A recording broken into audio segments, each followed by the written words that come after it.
What's up, Sneaky Nation? Sneaky P here, back with all the news after week 2 and year number 6 of our Columbus Aviators franchise, where the Aviators squeaked by with a last-minute victory over the Minnesota Vikings. It really looked bleak for the Aviators. Less than a minute to go, no timeouts left, and Bakari Boswell had a kick return for a touchdown to win the game. An unlikely victory there, but one that the Aviators will gladly take to improve to 2-0 on the season. Next up, we have the Chicago Bears, another 2-0 team, and this is the third straight home game for the Aviators, but the Bears are no joke, led by Max Austin, the MVP last year, and a great wide receiver duo that we are going to have to look out for. Now, I already did the scouting here, so to show you what I did, I'm just continuing to scout the first trait of everybody. Whoops, let's just do available.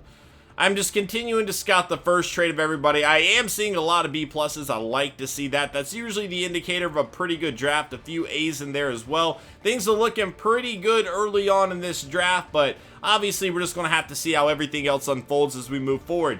Let's go ahead and check out the Bears lineup again. Max Austin, MVP last year, a monster of a quarterback, and this is going to be another tough matchup for us here. 92 overall, Kaepernick and Geno Smith backing him up. At running back, they have DeMarcus Norwood, the second-year pro out of Florida State, and Zach Stacy. At fullback, David Johnson. Here's where it gets interesting. Wide receiver, Mike Evans and Alshon Jeffrey. An incredible 1-2 punch here. And the big reason why Max Austin was able to win MVP, Coates, White, and Ratcliffe round out the crew. Both White and Ratcliffe, they're rookies, so Coates going to have to really step up as that third wide receiver, as somebody that can produce. Niles Paul going to be a tight end with Assad Finley at left tackle. They have Gilbert here playing out of position. DeCastro go down the list, and as you can see, a very good offensive line, one of the best offensive lines we've seen. And in fact, if it wasn't for the injury at left tackle, this would be even a better offensive line. That is something that might hurt them a little bit. I don't anticipate it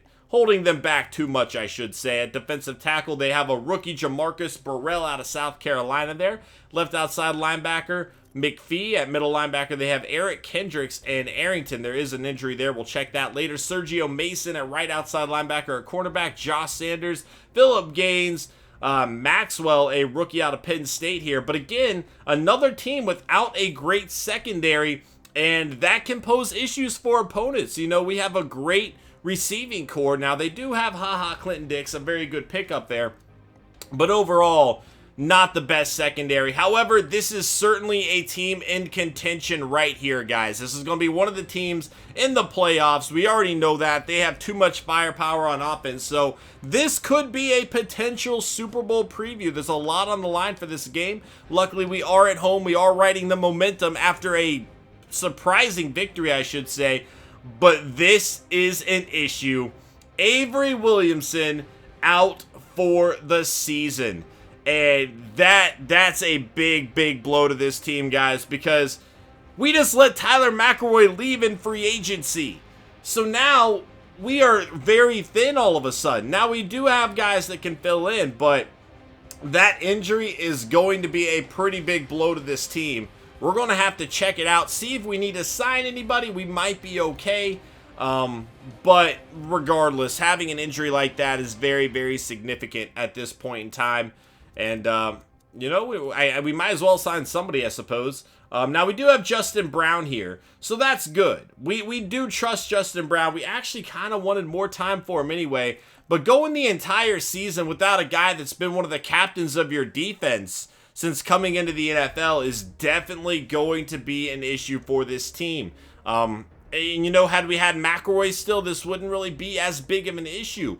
But as it is right now, the Aviators might be in trouble defensively losing him. That is a big blow to this team. We're going to go ahead and put him on IR. We're not getting him back this season. Let's go ahead, try to find a replacement.